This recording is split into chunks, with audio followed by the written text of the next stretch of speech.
नमस्कार दोस्तों। पिछले कई दिनों से पश्चिम बंगाल से कोई खबर नहीं आ रही थी। हम लोग सोच रहे थे कि आखिरकार ममता बनर्जी किस उधेड़-बुन में लगी हुई हैं, क्या करने वाली हैं। बीजेपी से खबर आ रही है कि भारतीय जनता पार्टी वहां अपने पदाधिकारियों में ज़बरदस्त बदलाव करने जा रही है। संगठन के ढांचे को पश्चिम बंगाल में पूरी तरीके से बदल रही है बीजेपी, और कई ऐसे घटनाक्रम जल्द ही होने जा रहे हैं जिससे भारतीय जनता पार्टी के बाद चुनाव के बाद हुई हिंसा में जो पार्टी के भीतर एक असंतोष की स्थिति उत्पन्न हुई है, उससे निपटने की कोशिश बीजेपी करने वाली है बड़े लेवल पर। लेकिन ममता बनर्जी अब क्या करने जा रही हैं? ममता बनर्जी ने 3 प्रयास अभी किए हैं हाल ही में, जिनकी जानकारी ज़्यादा वायरल नहीं हुई है। देखिए, पहला प्रयास उन्होंने ये किया कि पूर्व भारतीय क्रिकेट टीम के कप्तान सौरभ गांगुली का जन्मदिन था पिछले सप्ताह, और ममता बनर्जी उनके घर पर उन्हें बधाई देने के लिए गई थी। और बताया जाता है कि वहाँ पर ममता बनर्जी ने उन्हें ऑफ़र किया टीएमसी ज्वाइन करने का, और ये कहा जाता है कि ममता बनर्जी ने उनसे ये कहा कि भाई आप टीएमसी में आ जाइए और हम आपको राज्यसभा सांसद बना देते हैं, क्योंकि राज्यसभा की 2 सीटें खाली हैं पश्चिम बंगाल में इस समय और उनको भरा जाना है। तो इसी वजह से ममता बनर्जी ने, बताया जाता है कि सौरभ गांगुली को ये ऑफ़र दी, लेकिन सौरभ गांगुली ने कह दिया कि नहीं दीदी, मेरी दिलचस्पी राजनीति में बिल्कुल नहीं है।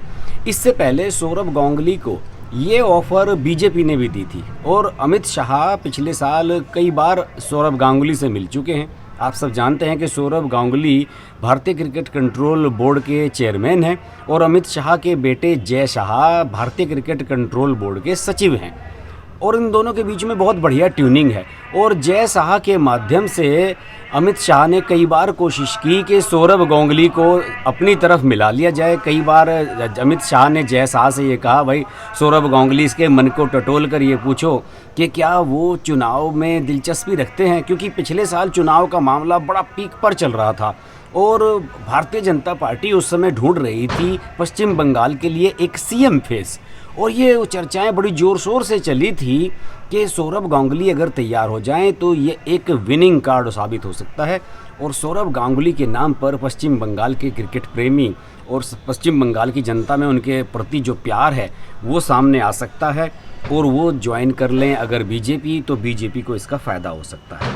और ये खबरें बिल्कुल पुख्ता हो गई थी, दिसंबर तक ये खबरें बिल्कुल पुख्ता थी, लेकिन जनवरी के महीने में अचानक सौरभ गांगुली की तबीयत ख़राब हुई, उनको हार्ट की प्रॉब्लम हुई, उनके हार्ट की सर्जरी हुई 2 बार, और सौरभ गांगुली ने राजनीति में न जाने का फ़ैसला कर लिया। कुछ ये फ़ैसला इसी तरीके था जिस तरीके का फ़ैसला दक्षिण भारत के तमिलनाडु के सुपरस्टार रजनीकांत ने किया था।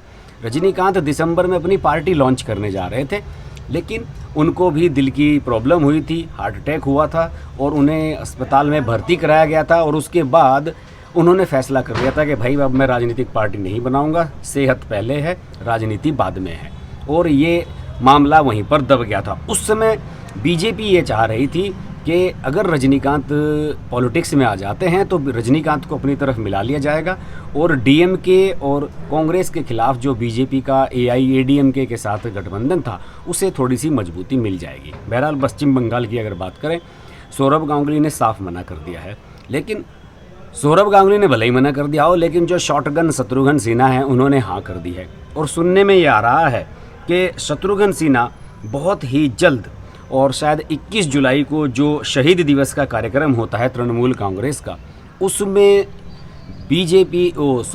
तृणमूल कांग्रेस ज्वाइन करने वाले हैं, कांग्रेस छोड़कर। कांग्रेस वो किस लिए गए थे? कांग्रेस सिर्फ इसलिए गए थे कि बिहार के चुनाव में मैं मिट्टी ख़राब करूंगा बीजेपी की। रविशंकर प्रसाद के सामने चुनाव लड़े थे पटना साहिब से और हार गए थे। उसके बाद से कांग्रेस में उनकी कोई पूछ हो नहीं रही थी। वो लगातार कांग्रेस के हाईकमान के नज़दीक जाने की कोशिश कर रहे थे, लेकिन गांधी परिवार ऐसे ही किसी को अपने नज़दीक नहीं लाता है। उन्हें लगा कि शत्रुघ्न सिन्हा छूटा हुआ कारतूस है, अपनी सीट नहीं जीत सके, अगर सांसद बन जाते तो कम से कम इतना तो साबित हो जाता कि जिस इलाके से अब तक सांसद रहते आए हैं बीजेपी के टिकट पर, कि कम से कम उस इलाके में तो लोग इनके साथ हैं। लेकिन शत्रुघ्न सिन्हा ये बात साबित नहीं कर पाए और कांग्रेस हाईकमान ने उन्हें बट्टे खाते में डाल दिया। अब ये सुना है कि यशवंत सिन्हा के माध्यम से उन्होंने ममता बनर्जी तक संपर्क किया है। यशवंत सिन्हा और शत्रुघ्न सिन्हा दोनों ही बिहार के ऐसे कायस्थ नेता हैं जो बीजेपी से दुत्कारे गए हैं, बीजेपी में जिनकी पूछ नहीं हो रही है। और यशवंत सिन्हा अपने लिए भी राज्यसभा सीट ढूंढ रहे हैं और शायद उम्मीद ये की जा रही है कि शायद शत्रुघ्न सिन्हा को भी मिल जाए। लेकिन क्या बिहार के दो नेताओं को ममता बनर्जी पश्चिम बंगाल से राज्यसभा में भेजेंगी? उनके अपने कई ऐसे नेता हैं जो लंबी लाइन लगाए बैठे हैं और अब तक उनका नंबर नहीं आया राज्यसभा का।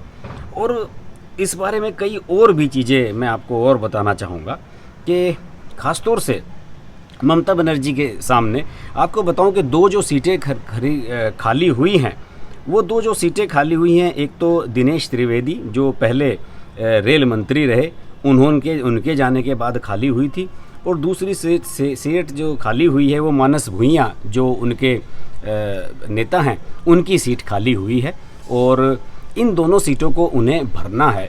फिलहाल स्थिति ये है कि ममता बनर्जी के सामने कि वो शत्रुघ्न सिन्हा को राज्यसभा सांसद बनाएं या यशवंत सिन्हा को बनाएं। अगर इन दोनों को राज्यसभा सांसद बनाते हैं तो उनकी पार्टी में असंतोष होता है।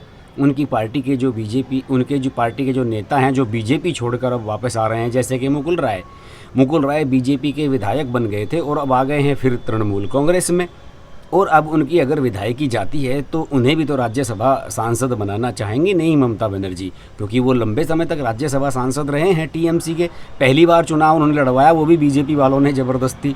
तो अब स्थिति ये बन रही है कि ममता बनर्जी को ये सोचना है कि वो यशवंत सिन्हा को राज्यसभा भेजें या शत्रुघ्न सिन्हा को, या दोनों को मना कर दें। बिहार के नेता को राज्यसभा में भेजकर टीएमसी को क्या लाभ होगा, ये समझ से बाहर है। फिलहाल ममता बनर्जी फिक्स की पोजीशन में हैं और सुनने में ये आ रहा है कि टीएमसी के अंदर नेताओं में इस बात को लेकर एक असहज स्थिति है कि यशवंत सिन्हा और शत्रुघ्न सिन्हा जैसे लोगों को बाहर से लाकर, बिहार से लाकर हम अपनी राज्यसभा की कीमती सीट क्यों वेस्ट कर रहे हैं।